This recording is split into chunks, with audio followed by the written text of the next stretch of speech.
అన్నమయ్య జిల్లాలో రెడ్డమ్మకొండ ఆలయం ఎంతో ప్రసిద్ధి చెందినది. ఈ ఆలయం 16వ శతాబ్దంలో వెలిసిందని స్థానికులు చెబుతున్నారు. సంతానం కలగని వారు ఈ రెడ్డమ్మ తల్లిని కొంగుపట్టి కోరినా వారికి సంతానం ప్రాప్తి కలుగుతుందని భక్తుల ప్రగాఢ విశ్వాసం.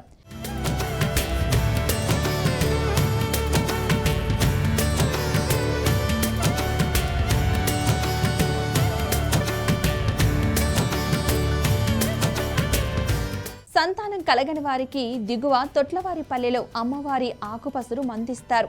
వారు 3 వారాల పాటు ఆకుపసరు మందు తాగి అమ్మవారి సన్నిధిలో ఉన్నటువంటి కోనేరులో స్నానం ఆచరించి గుడి ఎదురుగా మర్రి చెట్టు వద్ద సాష్టాంగ నమస్కారంతో వరపడతారు. అనంతరం వారు అమ్మవారిని దర్శించుకుని తాము తీసుకువచ్చిన కొత్త గుడ్డలో రాయిని ఉంచి అక్కడ ఉన్నటువంటి చెట్టుకి కట్టి మొక్కులు తీర్చుకుంటారు. రెడ్డమ్మ తల్లి వలన సంతానం కలిగిన వారు పేరు ముందు దేవత పేరు పెట్టి నామకరణంతో పేరు పెట్టుకోవడంతో ఆనవాయితీగా వస్తున్నది. పేరు రెడ్డి బాబు అండి, మాది మదనపల్లి. ఇక్కడ రెడ్డమ్మకొండలో మంది ఇస్తారని చెప్పారు, పిల్లలు పుడతారని. మా మిస్సెస్కి ఫస్ట్ టైం బాబు పుట్టాడు, ఇప్పుడు సెకండ్ టైం కూడా ఇప్పుడు 7వ నెల. కాబట్టి ఇక్కడ రెడ్డమ్మకొండ ఫేమస్ అని, పిల్లలు పుట్టకుండా ఉండే వాళ్ళకి మందు తాగితే పుడతారని. కాబట్టి ప్రతి ఒక్కరు కూడా తెలుసుకొని దీన్ని ఉపయోగించుకోవాలని కోరుకుంటున్నాను. సంతానం లేని స్త్రీలు రెడ్డమ్మ తల్లికి సాగిలపడి 3 ఆదివారాలు గుడిలో ఉన్న కోనేటిలో స్నానం చేసి సంతానం ఇవ్వమని కోరుకుంటే తప్పకుండా సంతానం కలుగుతుందని భక్తుల విశ్వాసం. పెద్ద పెద్ద డాక్టర్లు కూడా చేయలేని పనిని రెడ్డమ్మ తల్లి కరుణతో చేస్తుంది అంటారు ఇక్కడి ప్రజలు. ఇక ఇలా రెడ్డమ్మ తల్లి దీవెనలతో సంతానం పొందిన వారు కుల, మత, వర్గ, వర్ణ భేదాలు లేకుండా వారి పిల్లలకు విధిగా పేరుకు ముందు రెడ్డి శబ్దం వచ్చేలాగా పిలుచుకుంటారు. అందుకే రెడ్డి పంతులు, రెడ్డి నాయుడు, రెడ్డయ్య, రెడ్డి ఖాదర్, రెడ్డి జోసఫ్, రెడ్డప్ప రెడ్డి, రెడ్డన్న శెట్టి లాంటి పేర్లు అక్కడ వినిపిస్తూ ఉంటాయి. ఇట్లా సంతానానికి వచ్చేవాళ్ళు అక్కడ కోనేట్లో పల్లిలో పసురు తాగేసి ఇక్కడికి వచ్చి కోనేట్లో స్నానం చేసి ఈ రాగి చెట్టు 3 చుట్లు ప్రదర్శన చేసి పూ సామాగ్రి చేతిలో పట్టుకొని బక్కవారులు పట్టుకొని నిద్రపోతారు. నిద్రపోయిన తర్వాత ఆయమ్మ కళ్ళలో కనిపిస్తుంది. పువ్వు ఇచ్చినట్టు, పండిచ్చినట్టు, ఉయ్యాలు ఊపినట్టు, బిడ్డనిచ్చినట్టు, ఆయమ్మ ముందు పోయినట్టు అగుపడేస్తుంది. అప్పుడు వాళ్ళు దర్శనం చేసుకొని లోపల వచ్చి దర్శనం చేసుకొని ఉయ్యాల బట్ట ముడుపు చెట్టుకు ముడుపు కట్టేసి ముక్కొని పోతూ ఉంటారు. వాళ్ళకు సంతానం పిల్లలు లేని ఎన్ని 10 ఏళ్ళైనా 15 ఏళ్ళైనా వాళ్ళకు సంతానం ఇస్తూ ఉంది ఆయన. వాళ్ళ కులస్తులే నవాబులు తరిమినారు కదా, వాళ్ళే భూమగారు వస్తున్నారు. వాళ్ళ పేర్లు కూడా రెడ్డిబు, రెడ్డి భాష, రెడ్డి ప్యారి, రెడ్డిబు ఇట్లా పేర్లు పెట్టుకొని ఇట్లా జరుగుతూ ఉంది. అప్పటి నుంచి మా ఇంటి ఆడబిడ్డే, మేమే వారసులము, మేమే చేసుకుంటూ ఉన్నాము.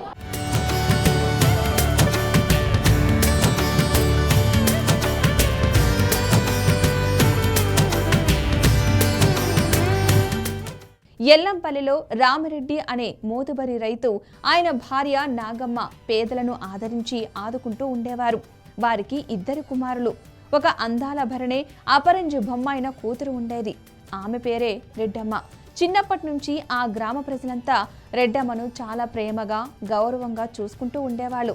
తల్లిదండ్రులు పొలం పనుల్లో, అతిథుల ఆదరణలో మునిగి తేలుతుంటే ఏమీ తోచని చిన్నారి రెడ్డమ్మ ఊరి పక్కనే పండిన జొన్న చేనును వద్దకెళ్ళి మంచం మీదకెక్కి బడిసెలా తిప్పుతూ పక్షులను పారద్రోలేది. అలా ఒకరోజు బడిసెలు తిప్పుతూ పక్షులను పారద్రోలుతున్న రెడ్డమ్మను గుర్రంకొండ పాలకుడు నవాబు తన సైనికులతో వస్తూ చూశాడు. అద్భుత సౌందర్య రాశి అయిన రెడ్డమ్మను ఎలాగైనా సరే పొందాలి అనే దురుద్దేశంతో సైనికులకు హుకుం జారీ చేశాడు. నవాబు ఆజ్ఞ మేరకు ఆగమేఘాలపై వస్తున్న సైనికులను గమనించిన రెడ్డమ్మ కొండవైపు పరిగెడుతూ పారిపోయింది. పంట చేలలో పడుతూ లేస్తూ పరుగులెడుతున్న రెడ్డమ్మకు ఎదురుగా పెద్ద రాతిగుండు ఉండటంతో ఏం చేయాలో బోధపడక పరమశివ, పార్వతీమాత నన్ను కాపాడు తల్లి అంటూ బిగ్గరగా వేడుకుంది. వెంటనే భూమి కంపించేలా భయంకరమైన శబ్దంతో రెడ్డమ్మకు ఎదురుగా ఉండే కొండ నిట్ట నిలువుగా చీలిపోయింది. వెంటనే ఆ కొండ చీలికలోకి ఆమె దూరిపోయింది. అప్పటికే అక్కడికి చేరుకున్న సైనికులు ఆ శబ్దానికి గుర్రాలపై నుంచి కింద పడిపోయారు. ఇదంతా గమనించి నివ్వెరపోయిన సైనికుడు ఒకరు నవాబుకు విషయం చేరవేయగానే గుట్టు చప్పుడు కాకుండా కోటలోకి పారిపోయాడు గుర్రంకొండ నవాబు. ఆ అమ్మవారి మహిమకు ఆ పార్వతీ పరమేశ్వర్లు ప్రత్యక్ష కావడం, ఆ బండ పెద్ద బండ 700 అడుగులు పొడవు, 700 అడుగులు వెడల్పు ఒకే బండ 2 బద్దలు కావటం, అమ్మవారు సునాయాసంగా లోపలికి పోవటం. దేదారించి అమ్మవారి లోపల ఇప్పుడు మీరు పోతే అక్కడ పోతే సొరంగ మార్గం కొంచెం ఉంది, పైన అంతా ఓపెన్ అయ్యి మళ్ళీ క్లోజ్ అయిందనమాట. అమ్మవారి లోపలికి పోతా ఉండగా అమ్మవారి మళ్ళీ నవాబట్టి కొంగుబట్టి నిలేశాడు. అప్పుడు అమ్మవారికి మళ్ళీ శక్తిమాత అండ్ పార్వతి పరమేశ్వరులు వేడుకోగా అమ్మవారిని లోపల తీసుకొని నవాబుని బయట పెట్టి కొండ క్లోజ్ అయ్యింది. కాకపోతే అమ్మవారు ఒక తరం వరకు 100 సంవత్సరాల వరకు మాట పలికి వినిపించేది. మళ్ళీ దర్శన భాగ్యం ఎవరికి లేదు. ఇదంతా విన్న రెడ్డమ్మ తల్లిదండ్రులు, ఊరి ప్రజలు బోరున విలిపిస్తూ ఆ రాత్రంతా నిద్రపోలేదు. అయితే ఆమె తల్లి నాగమ్మ కలలోకి వచ్చి తన గురించి బాధపడవద్దంటూ ఓదార్చిందట. ఇదంతా విన్న ప్రజలంతా తెల్లవారగానే కొండ వద్దకు వెళ్లి రెడ్డమ్మ తల్లి మమ్మల్ని కాపాడు తల్లి అంటూ వేడుకున్నారు. ఇక అప్పటి నుంచి బాలరెడ్డమ్మ దేవతగా వెలిసింది. కోరిన కోరికలు తీరుస్తూ ప్రజలను ఆదుకుంటూనే ఉంది. ఇది జరిగి ఇప్పటికీ 400 సంవత్సరాలు దాటిన రెడ్డమ్మ తల్లి మాత్రం సంతాన దేవతగా ప్రజల నిత్య పూజలను అందుకుంటూనే ఉంది. ప్రతి ఆదివారం అధిక సంఖ్యలో సంతానం లేని స్త్రీలు రెడ్డమ్మకు సాగిలపడుతున్నారు. వారి కోరికలు తీరుతున్నాయి. ఇప్పటికీ ఆలయంలో తమ ఆడబిడ్డ అయిన రెడ్డమ్మ అమ్మవారికి రెడ్ల కుటుంబీకులే 3 తరాలుగా పూజలు అందిస్తున్నారు.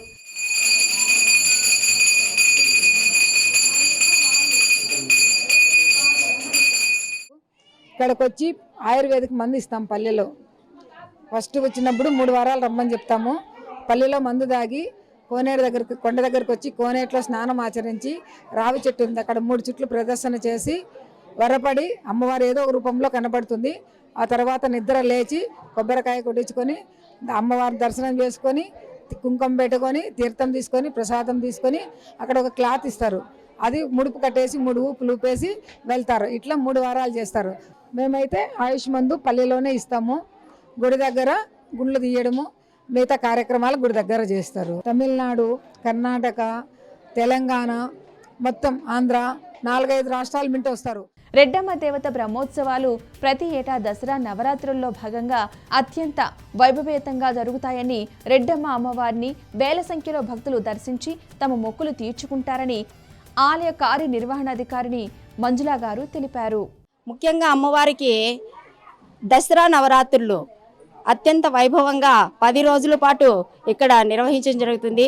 అమ్మవారికి ప్రతిరోజు అభిషేకము, కుంకుమార్చన, సహస్రనామార్చన జరుగుతుంది. ఆదివారం రోజు కూడా ప్రత్యేకంగా అభిషేకాలు ఉంటాయి. కాబట్టి భక్తాదులందరూ కూడా ఎవరైతే సంతానం లేకుండా బాధపడుచుంటారో వాళ్ళందరూ కూడా అమ్మవారిని సందర్శించి, అమ్మవారి ఆలయాన్ని సందర్శించి, అమ్మవారిని సేవించి తమ కోరికలు నెరవేర్చుకోవాల్సిందిగా భక్తాదులందరికీ అమ్మవారి కృప ఉండాలని కోరుకుంటూ